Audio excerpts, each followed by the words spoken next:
Buenos días, doctor. Hola, Buenos hola, días. Buenos hola, días, doctor. María. Hola, Paula. Veo solamente en el salón ahorita 40. Son 45 inscritos. Ujú. Pero creo que ya podemos empezar, ¿sí? Muy bien, jóvenes y señoritas, bienvenidos nuevamente al curso de genética. El, el día de hoy vamos a empezar nuestras clases, lamentablemente, por algunos arreglos que está teniendo la universidad para darles mayor comodidad de servicios higiénicos, la infraestructura y obviamente la tecnología de la información. Es que por única vez hoy día se está empezando por vía virtual. Normalmente deben ser las clases presenciales de 11:20 a 1 de la tarde, ¿ya? Ese va a ser nuestro horario fijo, digamos, de genética, ¿ok? El curso de genética ha sido diseñado para adaptarse a ustedes como parte del proceso de enseñanza y aprendizaje que tiene la Universidad Privada de Tacna, cuyo objetivo fundamental es que ustedes adquieran y las destrezas y el conocimiento necesario de lo que es la transmisión de la herencia, los fenómenos de la mitosis, que constituyen la parte de la genética básica. Después viene la genética especializada, donde vamos a ver las principales alteraciones, las enfermedades monogénicas, multifactoriales, eh, las mutaciones y terminando con la genética especializada que tiene que ver con la oncogénesis, la terapia biológica y algunas enfermedades que pueden ser sujetas de terapia genética. ¿Ok?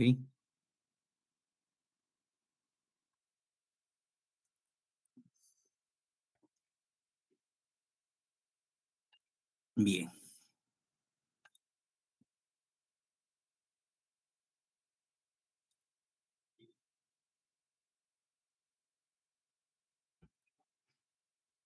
El sílabo ya está, quería comentarles, el sílabo ya está en el aula virtual, ustedes lo pueden visualizar.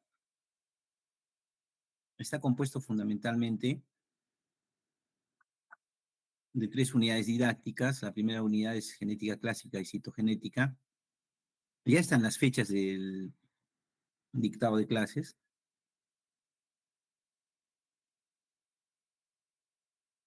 Cada uno es lo que tenemos que ver durante este proceso, ¿ya? Los contenidos procedimentales. Y cada unidad va a tener un seminario. Como ustedes van a ver, están viendo, se ve, Fabiola, ¿no es cierto? El sílabo. Sí, sí, doctor, sí se ve. Ok.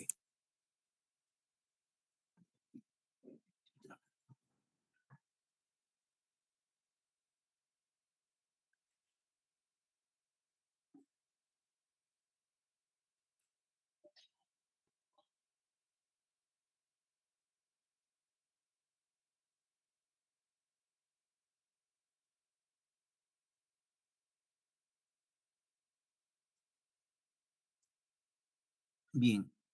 Entonces, cada unidad va a tener un seminario. El primer seminario es el 16 de abril. Aquí están los tópicos que se van a tocar en el seminario. Y como somos 45, generalmente lo que se hace es los 15 primeros alumnos hacen el seminario. ¿Estamos de acuerdo? Sí, doctor.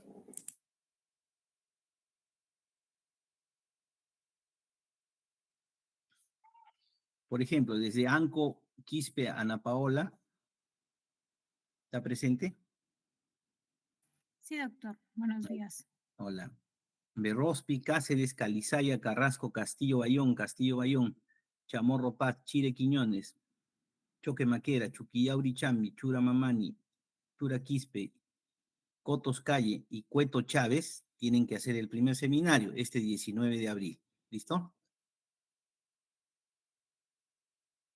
Los siguientes, desde Cutipa Vázquez Melgar, Luciana, Durán, Gamarra, Gómez, Huanca, Ilme, Infantes, Laime, Laiseca, Yanque, Mamani, Manchego, Mancilla, Medina y Nina Estela hacen el segundo seminario, que corresponde que corresponde a la segunda unidad.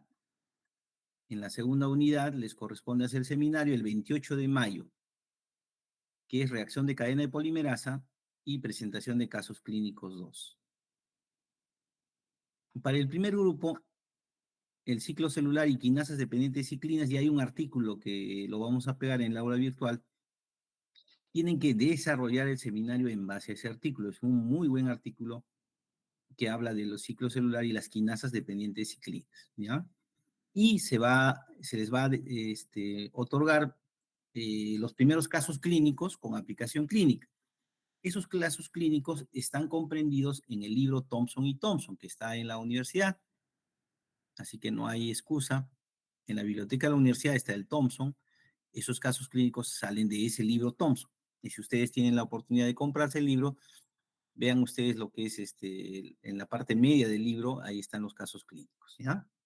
Solamente, ojo, se presenta el caso clínico,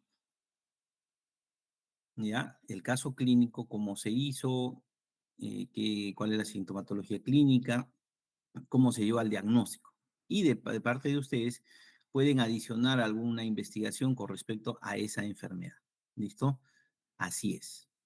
¿Ya? Por ejemplo, si son 15, por ejemplo, pueden dividir, como hay 3 artículos acá, 5 hacen ciclo celular, 5 hacen quinasas, dependientes ciclinas, y los otros 5 hacen los casos clínicos con aplicación clínica. ¿Listo?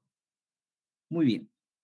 Ese mismo día, el día 16 de abril, se tiene que entregar la tarea académica, que se les va a entregar oportunamente en lo que es recursos, donde ustedes van a identificar las fases de la mitosis en algunos tejidos específicos y van a confeccionar también el cariotipo normal y anormal. ¿Listo? Al final tienen que hacer un entregable, que son las fases de la mitosis y el cariotipo. Eso también en el aula virtual van a entregar ustedes su informe. ¿Listo? ¿Alguna pregunta hasta aquí, jóvenes?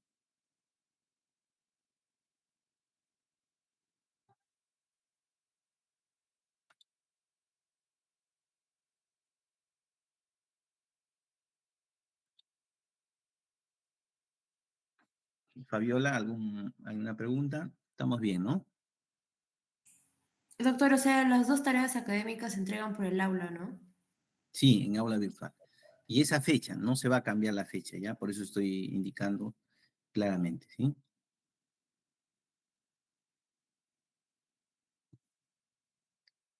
En el caso de la segunda unidad, es casos clínicos y reacción de cadena de polimerasa. ¿Listo? Y en la tercera también es igual, un artículo, vamos a ver ahora. En la tercera unidad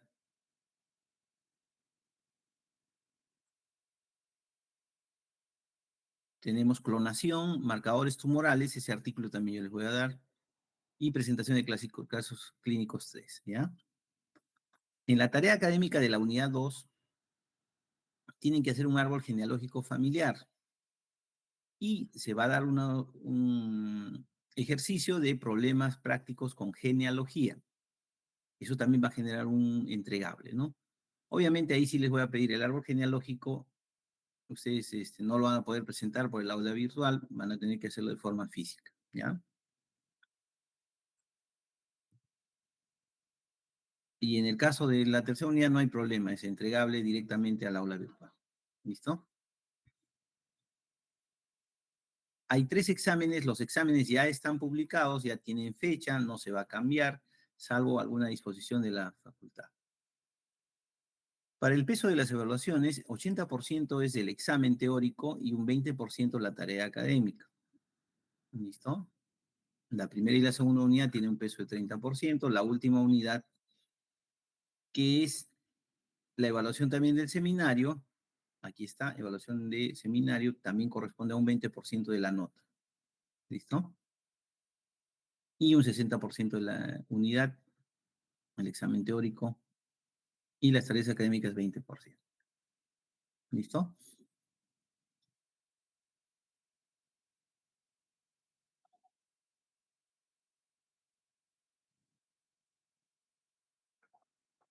Muy bien. ¿Alguna pregunta hasta aquí?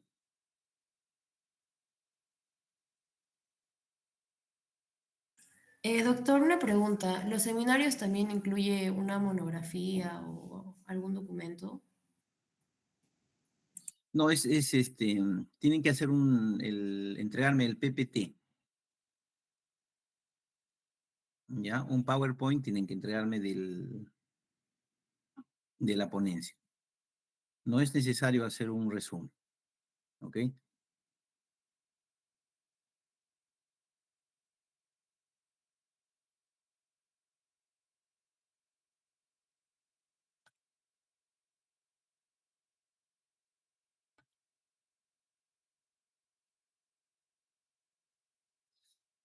¿Alguna otra pregunta, por favor?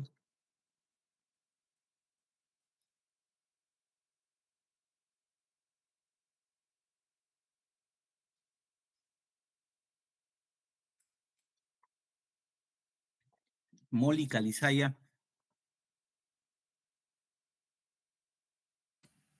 Presente, doctor. Muy bien.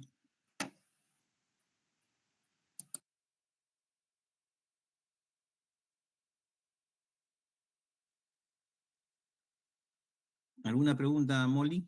¿Ya quedó claro? Sí, profesor. Muy bien. Ángel Rances Mancilla.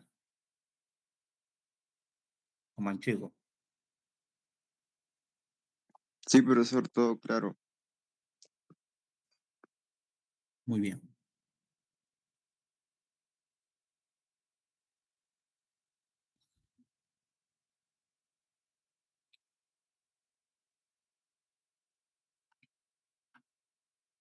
John Chura.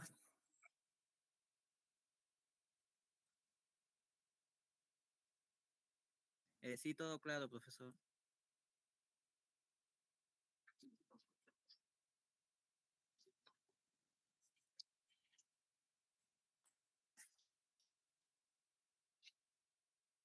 Perfecto. Si no hay más preguntas, empezamos nuestra clasecita, ¿ya? Vamos a la clase inaugural ahora.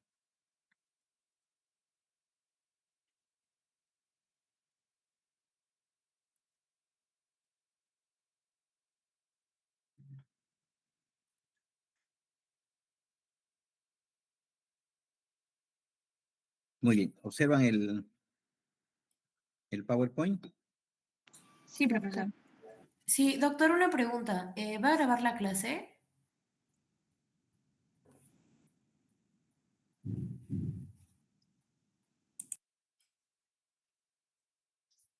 Déjame ver, a ver, si me permite grabar.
Ya, ya está grabando ya.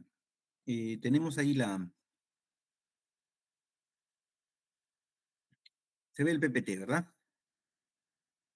Sí, Sí, doctor. Perfecto, muy bien.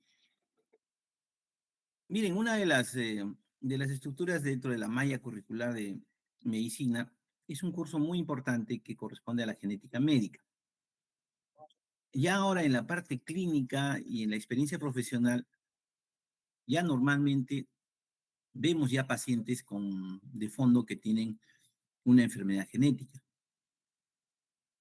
Y eso constituye fundamentalmente una de las herramientas más importantes, a veces en el proceso de diagnóstico o a veces en el estudio de las complicaciones de una determinada enfermedad. ¿Listo?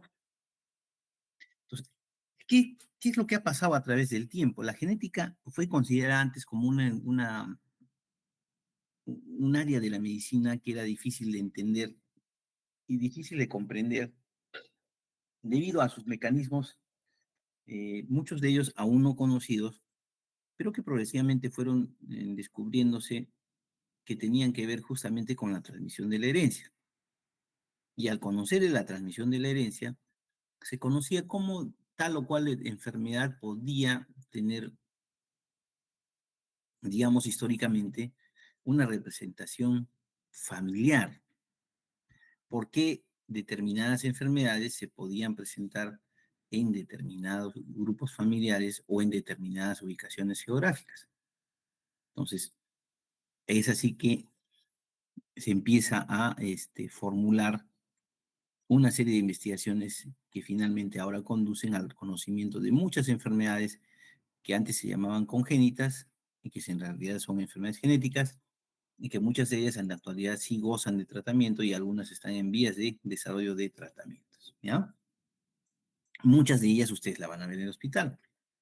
Diabetes, por ejemplo, artritis reumatoide, cáncer de cualquier naturaleza, una enfermedad de Pompe, la mucopolisacaridosis, el síndrome de Di-George, etcétera, etcétera, etcétera.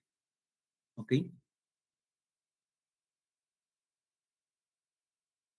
¿De dónde viene el origen etimológico de la genética? A través del tiempo, como ustedes la mayor parte de historia de la medicina,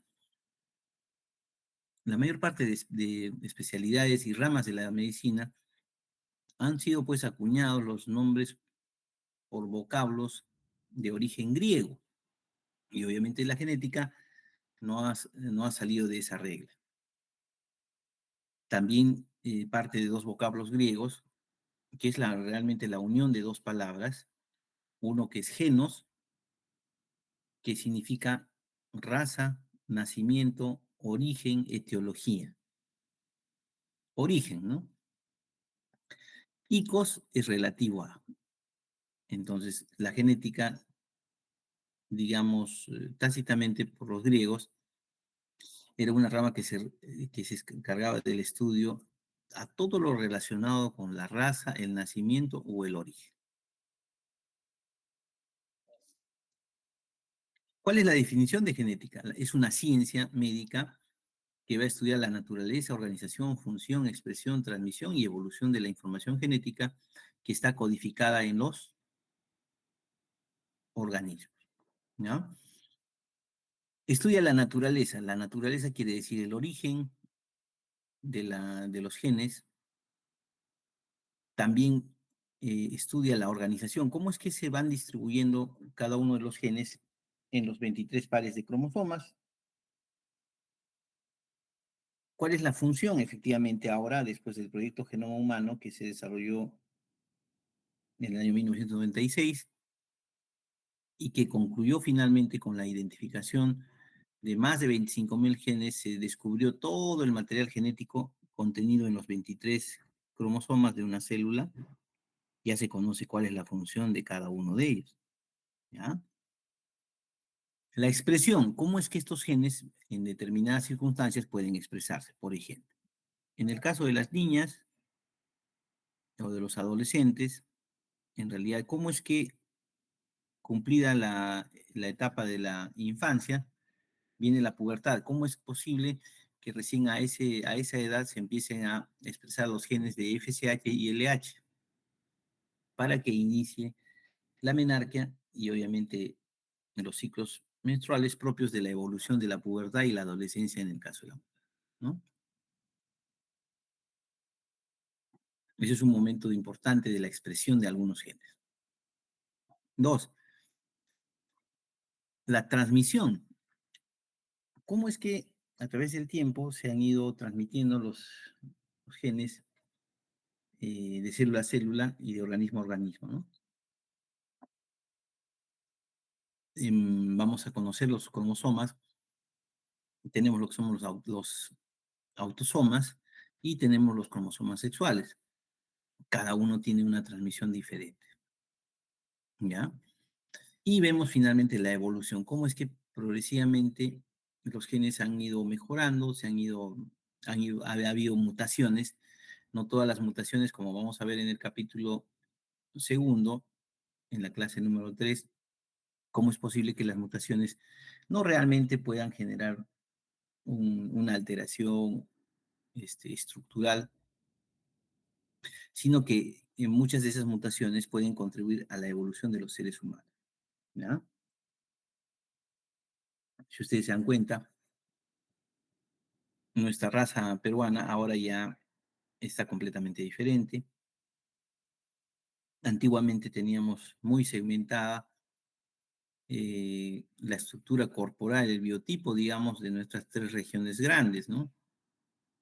Antiguamente se podía identificar qué persona, qué peruano, era pues de la costa, de la sierra y de la selva, porque sus rasgos fenotípicos eran completamente diferentes entre las 3 regiones. En cambio, ahora con el boom de la globalización, el impulso de las vías de comunicación, ha hecho que todo el Perú y todo el mundo ahora pueda intercambiar sus genes y ya no tengamos un patrón único, sino un patrón que se conoce como variabilidad genética, ¿ya?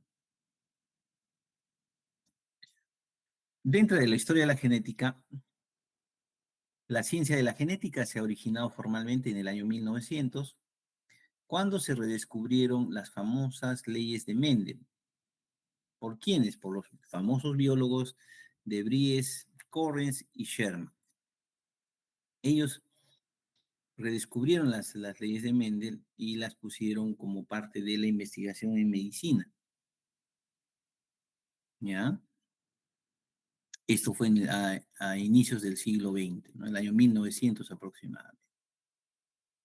Después, progresivamente, vienen varios hechos importantes, como por ejemplo, Boveri y Sutton en el año 1903 plantean ya la teoría cromosómica de la herencia, o sea que había algunos elementos que los denominaron cromosomas, que eran los encargados de transmitir la información genética. Miren, en el año 1909, un hecho histórico donde Johansen introduce la terminología de gen, ¿no? Wettstein en el año 1924, aunque previamente Landsteiner en el año 1900 ya planteó cierta teoría que nos hacía distinguir entre los famosos grupos sanguíneos, miren, ya, pero hasta el año 1924 es que se empiezan a conocer los grupos sanguíneos, ¿no? ¿A través de qué? De transmisión hereditaria y cómo es que esos grupos se podían transmitir a través de sus genes.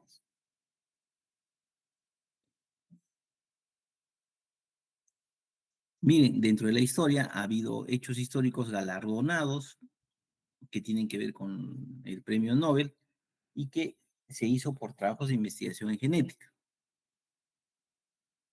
En el año 30 le dieron el premio Nobel a Landsteiner con los grupos sanguíneos y así por el estilo, ¿no?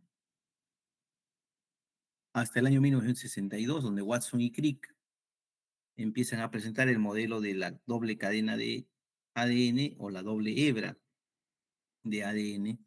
Ellos ganan el premio Nobel, que constituye la base fundamental de la transmisión de la herencia. En el año 1980 se empieza a evaluar lo que es el control genético a través de los antígenos de histocompatibilidad leucocitaria. el año 87, Tanegawa descubre la información genética que tiene que ver con los anticuerpos, hasta que llegamos al año 1993, en el cual también destaca Carl Mullis.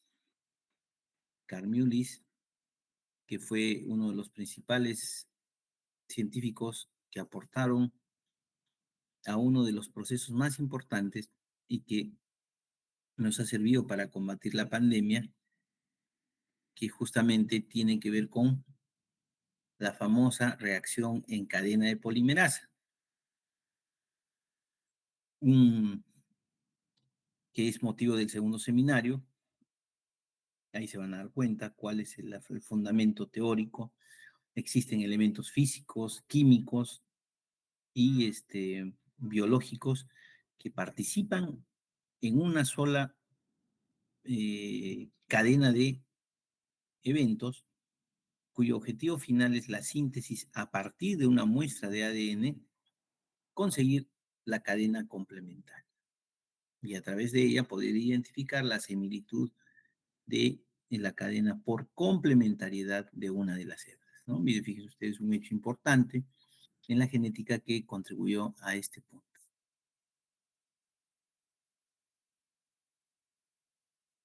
¿Qué es una enfermedad y condición genética?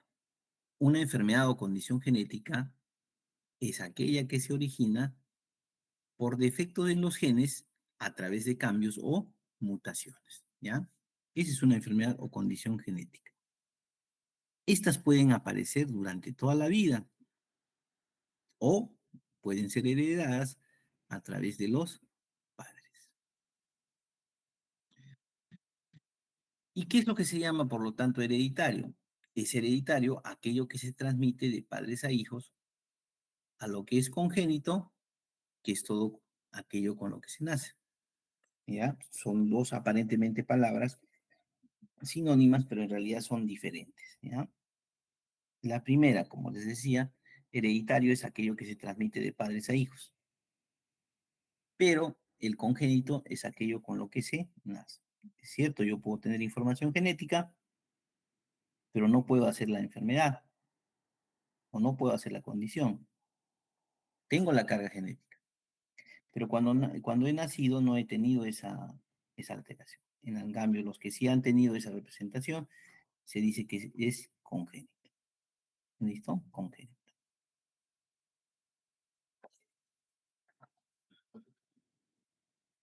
¿Qué campos tiene la genética? La genética tiene la genética clásica, que es lo que estamos enseñando en la primera unidad. La citogenética también es parte de la primera unidad. Después viene la genética molecular y la biología molecular, con la genómica, que es parte de la segunda unidad, donde vamos a ver puntos específicos de transmisión de la herencia. Vamos a ver algunos cambios moleculares que existen. La genómica, que se encarga de la ciencia de establecer los patrones de herencia a través de la genética de poblaciones, se identifica la carga genética que puede existir en una determinada población. Ese día, más bien, sí vamos a ver entre nosotros cómo es que algunos rasgos genéticos podemos representarlos en forma fenotípica. Y finalmente, la última unidad que tiene que ver con el asesoramiento genético y la genética. ¿Qué estudia la genética clásica? La genética clásica estudia la transmisión y localización de los genes en los cromosomas. La genética molecular, que se desarrolló entre 1940 y 1970, nos habla de la estructura y el control de la expresión del material genético, así como la genómica, que determina el estudio de todo el genoma humano. Y la genética contemporánea es la que se encarga de los procesos de manipulación y descubrimiento del genoma humano y la frecuencia de los genes en determinadas poblaciones. ¿Ya? La genómica, por lo tanto, es el conjunto de ciencias y técnicas dedicadas al estudio integral, completo, de la función, su contenido, la evolución y el origen de los genomas, la genómica, ¿no? No solamente el genoma humano, puede ser genomas de los primates, y otras especies de mamíferos, ¿no? La genómica usa conocimientos derivados de diferentes ciencias, como la biología molecular, la bioquímica, la informática, que se está haciendo muy importante, la estadística, las matemáticas y obviamente la física. A diferencia de la genética clásica, que a partir de un fenotipo, que generalmente es mutante, la genómica busca el o los genes responsables de dicho fenotipo. Su principal función o objetivo es predecir qué función tienen esos genes a partir de una secuencia o de sus interacciones con otros genes. En realidad lo que está buscando aquí es demostrar la genómica, la función de cada gen y su interrelación con los demás. Entonces, por lo tanto, el estudio de la genética humana realmente se considera un papel fundamental y útil, ya que nos podría absolver algunas preguntas sobre el origen de la raza humana, nos permite comprender el desarrollo eficaz para el tratamiento de algunas enfermedades y obviamente la genética para la vida humana. Y dentro de eso hablamos de lo que es lo que corresponde al fenómeno genético. El fenómeno genético está comprendido por dos aspectos fundamentales, el genotipo y el fenotipo. Tanto el genotipo y el fenotipo son lo que constituyen el fenómeno genético. ¿Por qué se llama fenómeno genético? Porque en el genotipo va a estar la representación de la secuencia de nucleótidos que va a ser, y la información genética que va a ser transmitida de una generación a otra. Esa es la transmisión del genotipo. En cambio, el fenotipo es la expresión génica de este genotipo.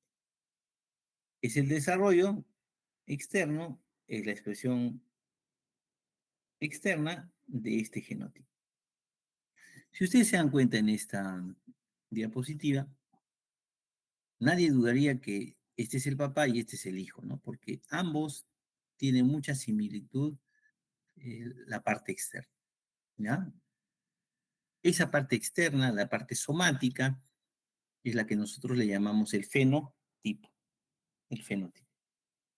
En cambio, la parte interna, lo que está en el ADN, es el genotipo. ¿Ok? Este genotipo generalmente es único en determinados grupos familiares y es determinado incluso en algunos miembros del mismo clan familiar. ¿Listo? Aún así, no hay individuos similares. Genéticamente no pueden ser similares porque eso no garantizaría uno de los factores más importantes que es la variabilidad genética. ¿Listo? A ver.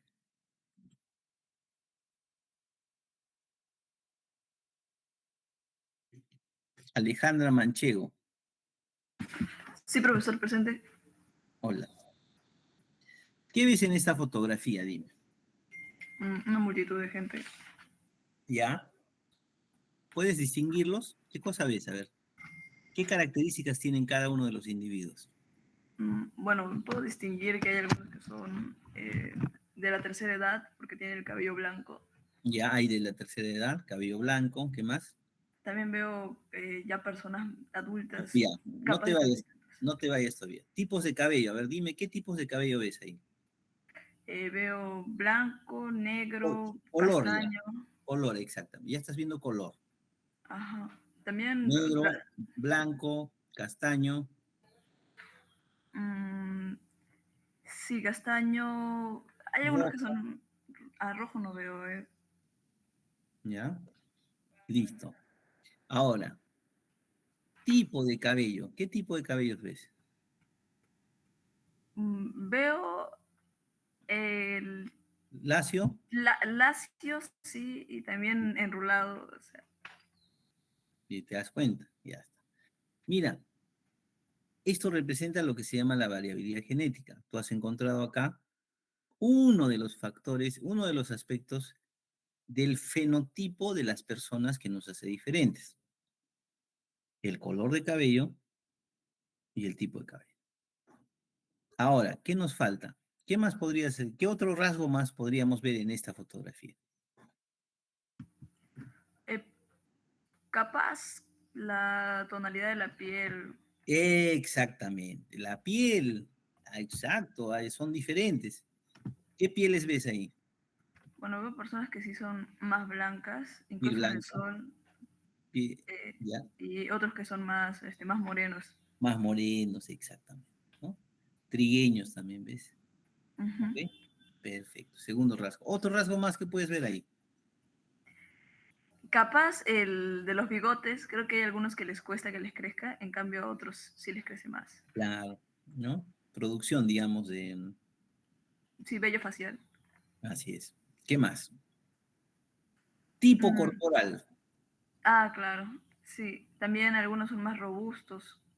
Un obeso, hasta hay otro obeso, pero vas a Sí, encontrar delgados, ¿no?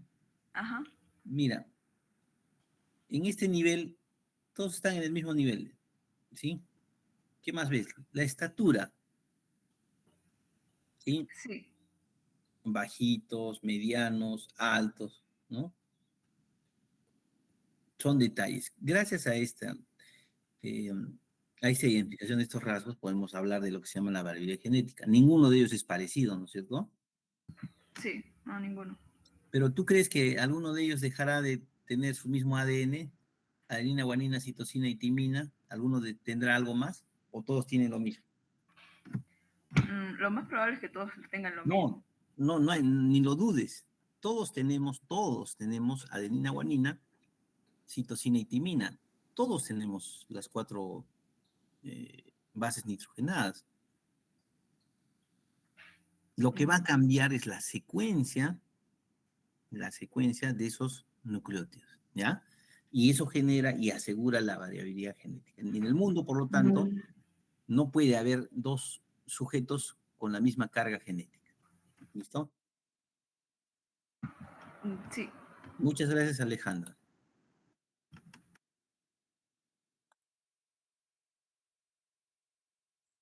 Cassandra, Tamara, Me presente, profesor. listo. A ver, dime, ¿qué razas son? Empezamos por el de la izquierda. Mm, creo que es Jitsu.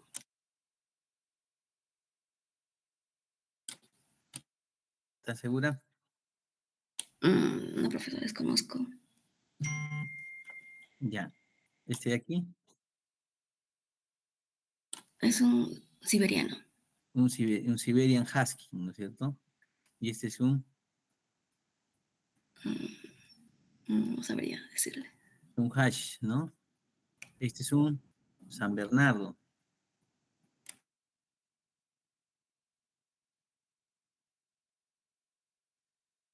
Este es un Cocker Spanish, ¿sí? Un Golden. Este sí lo conoces, ¿no es cierto? Es un dálmata. Un Dálmata. Y este, Es un pitbull. un Bulldog, Bueno, ¿no es cierto? Mira, dime una cosita. ¿Todos son iguales? no, profesor. No, pero pertenecen a la misma familia, al mismo género, ¿no? Sí. Son canes. Y ellos también tienen su propio número de cromosomas, tienen su propio ADN también, pero todos van a tener el mismo ADN. Lo que cambia es el fenotipo, ¿ya? Es el fenotipo. O sea, su genética, sus genes van a ser iguales para todos los integrantes. Para todos ellos es igual. Lo que cambia es el fenotipo. Grandes, gordos, chatos, ¿no? Voz gruesa, voz delgada, qué sé yo. ¿Ya? Muy bien.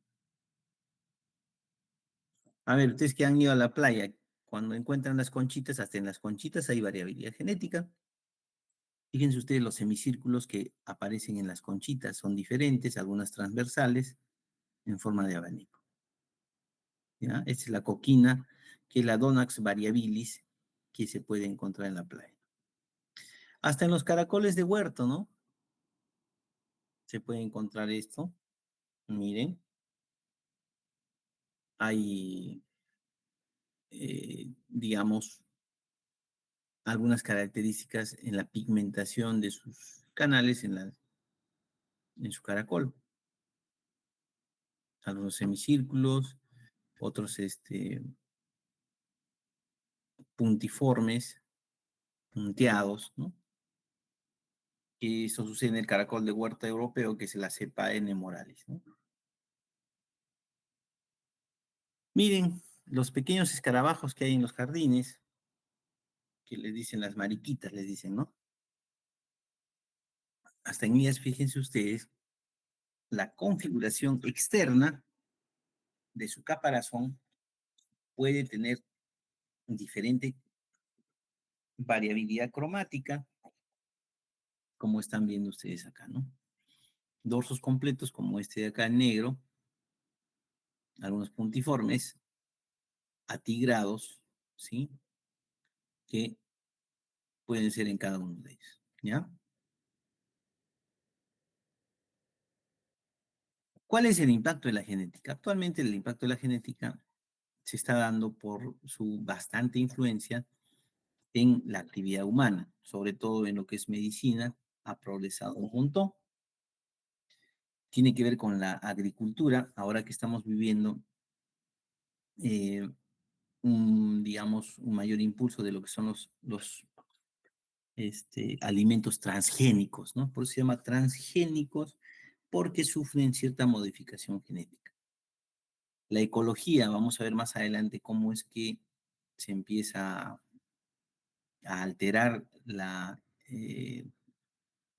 el ambiente o la ecología de nuestro planeta, de nuestro lugar, debido a algunas alteraciones que se suceden con su temperatura, con la humedad, con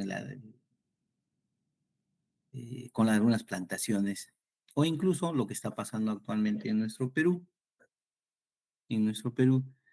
que corresponde al qué, qué epidemia estamos teniendo ahora, chicos. La del dengue. La del, la del dengue, ¿ya? La del dengue. El dengue es consecuencia de una alteración de la ecología de la parte norte de nuestro Perú y que ha sido impulsado por el problema del fenómeno del Niño del año pasado. Ya se preveía que esto iba a pasar, pero como somos tan peruanos, no hemos reparado en hacer la prevención de este brote, que lamentablemente ahora está causando bastante muerte en muchos peruanos. Miren, seguimos en la época de la carreta, porque el Ministerio de Salud pretende hacer un fumigatón, ¿no? ¿Han escuchado del fumigatón? No. ¿Qué cosa es el fumigatón? Son, digamos, jornadas de fumigación de todas las casas, los reservorios en la zona norteña donde hay el brote epidémico, ¿no? Se utiliza una sustancia insecticida para supuestamente matar al vector, ¿no? ¿No es cierto? Ese es el fumigatón. Pero ya desde el año 2006, 2008, habría que preguntarnos si eso ha sido útil o no. ¿Por qué? Porque a partir del 2006 ya se empezó a ver mutaciones del vector, ¿ya? Del vector Aedes aegypti, que su mutación había permitido de que haga resistencia al insecticida que se usaba para su eliminación. Entonces yo les pregunto, ¿tiene que ver la genética o no tiene que ver la genética con eso? Entonces, si ya se sabía ahora, ¿por qué seguimos insistiendo con una estrategia sanitaria que no ha ayudado bastante? ¿No? Pero no es fumigatón, eso es para digamos, para los periódicos, ¿no? Para la televisión, pero no tiene nada que ver, ¿ya? Muy bien, tiene que ver también con la filosofía, porque se tiene que evaluar siempre los orígenes del ser humano, con la sociología, el comportamiento de los grupos poblacionales, de determinados grupos. Por ejemplo, acá ya debería intervenirse en el Perú la influencia venezolana que hemos tenido, ¿no? Porque tiene que ver con el establecimiento de una nueva sociedad en una ya establecida, ¿no? Y tiene que ver con el derecho, la parte de medicina legal también tiene que ver con genética, ¿no? Los estudios de paternidad, los estudios de ADN para identificar cadáveres y todo lo demás. ¿Listo? Por lo tanto, su impacto tiene que ver con enfermedades genéticas heredadas como la fibrosis quística, la fenilcetonuria, la distorsión muscular de Duchenne, que las vamos a conocer. Tiene que ver con el cáncer, con el síndrome de Down, el síndrome de Turner y con la medicina legal o forense, ¿no? Tiene que ver con la ingeniería genética, con pues, la terapia génica, la biotecnología, en el cual se impulsa mediante genes la producción de ciertas hormonas como la insulina, el interferón, la hormona de crecimiento, ¿no? Y también con los estudios de clonación. Ajá. Nace niño en el norte del Perú con esta imagen. Es un mal agüero, ¿no? Se prevé que va a haber fenómeno del niño, va a haber inundación. Mentira. La genética no es una ciencia esotérica, es una ciencia médica que trata de identificar también lo que son malformaciones congénitas. Es una malformación congénita, que es un mielomeningocele por una espina bífida, ¿ya? Por una espina bífida. Este pacientito fue operado por neurocirugía, cerraron el defecto del cierre del tubo neural, retiraron el mielomeningocele. Esta es una bolsa de meninges con líquido cefalorraquídeo, ¿no? Y el niño continuó su vida normal. No es desgracia, no es mal agüero, nada de eso. Por lo tanto, el siglo XXI es el de impacto para la genética porque es la ciencia del siglo XXI. Es la que va a dominar los procesos biológicos y genéticos fundamentalmente. Pero esto implica la presencia de retos científicos, tecnológicos, ecológicos, médicos, sociales y éticos, además de ser educativos, que es lo que vamos a hacer con ustedes.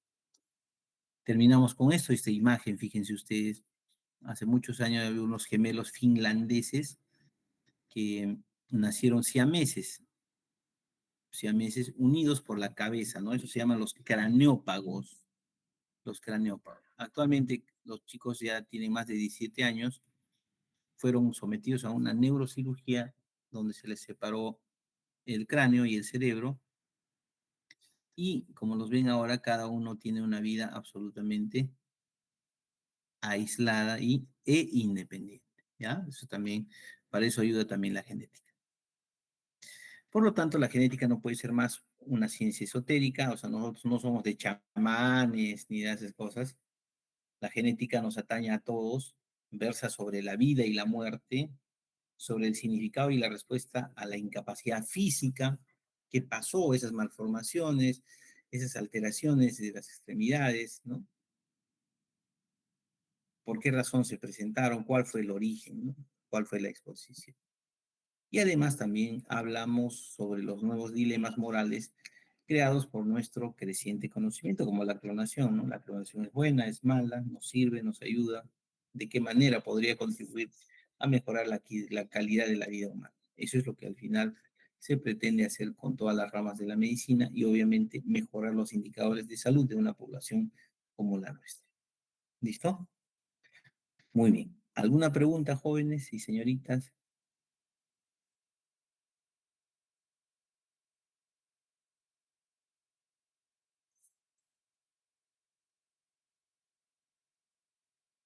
Todo claro, doctor. Muy bien, Ariel.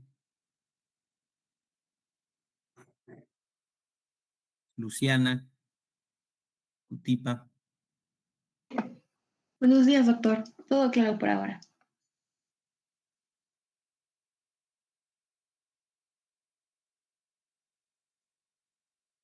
Sebastián Quispe.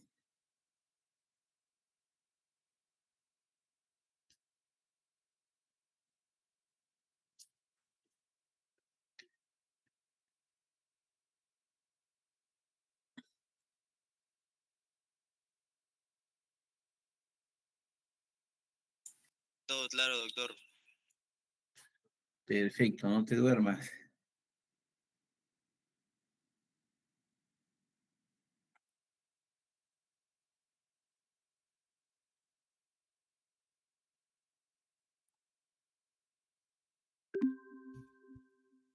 Muy bien. Si no hay más preguntas, cerramos acá la clase y nos vemos el próximo martes a las 11:20 para continuar nuestra clase ya presencial en la universidad. Ya en la universidad nos vemos en el aula que nuestra delegada, Fabiola,